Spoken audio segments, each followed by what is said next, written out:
তো নমস্কার পাবলিক, আজকে সকাল সকাল শুরু হলো বৃষ্টি দিয়ে। তো রাস্তায় গেছিলাম মাল দিতে, গাড়ি আসবে আসবে বলে তা করতে করতে বৃষ্টি পড়তে লাগলো।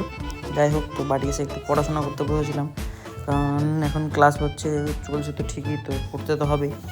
তো ওই জন্যে অনেকক্ষণই পড়লাম, প্রায় 2-2.5 ঘন্টা ভালো করে মনোযোগ দিয়ে পড়লাম, কারণ পড়াশোনা তো ইম্পর্টেন্ট। ওই জন্য পড়লাম একটু হালকা করে, ফোন দেখছিলাম আর পড়ছিলাম, কারণ ফোন দেখে লিখছিলামও, প্লাস পাশেও খাতা রাখা ছিল। তো তারপরে একটু ব্যাংকে যাওয়ার ছিল, তো তা করতে করতে বেরিয়ে আবার যেই কাতে সেই বৃষ্টি পড়তে লাগলো, বেরাতে পারলামই না, বৃষ্টি পড়তে লাগলো। দিয়ে বন্ধুর সঙ্গে দেখা, বন্ধু বললো কী করছো?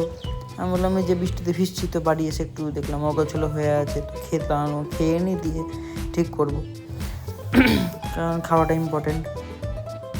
তো তা করতে করতে বাড়ি এসে মানে কী বলবো, আবার যে কাছে দেখছি আমার গাড়ি লিক, রোজ রোজ একই জিনিস হচ্ছে, কী যে করে বুঝতে পারছি না। তারপরে বেরিয়েছিলাম একটু মাল দিতে যাওয়ার সরি আনতে যাওয়ার ছিল।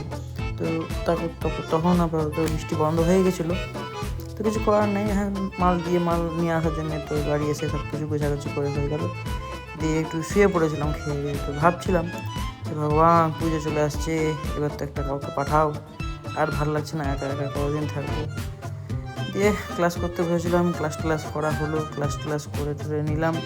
যে ভাগ্নের সঙ্গে বেরিয়েছিলাম, আমি আর ভাগ্নে একটু ঘুরতে বেরিয়েছিলাম, অনেকদিন বেরানো হয়নি, যেহেতু ভাগ্নে থাকে না সেহেতু বেরানো হয় না। ও এদিক ওদিক, ও এখন কলেজে পড়ছে কলকাতায়।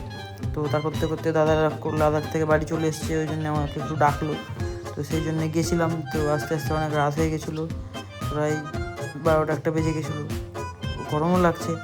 বাড়ি আসলাম, আজকের মতো আর ভালো লাগছে না এতটাই। চলো টাটা, বাই বাই, আবার পরে দেখা হচ্ছে।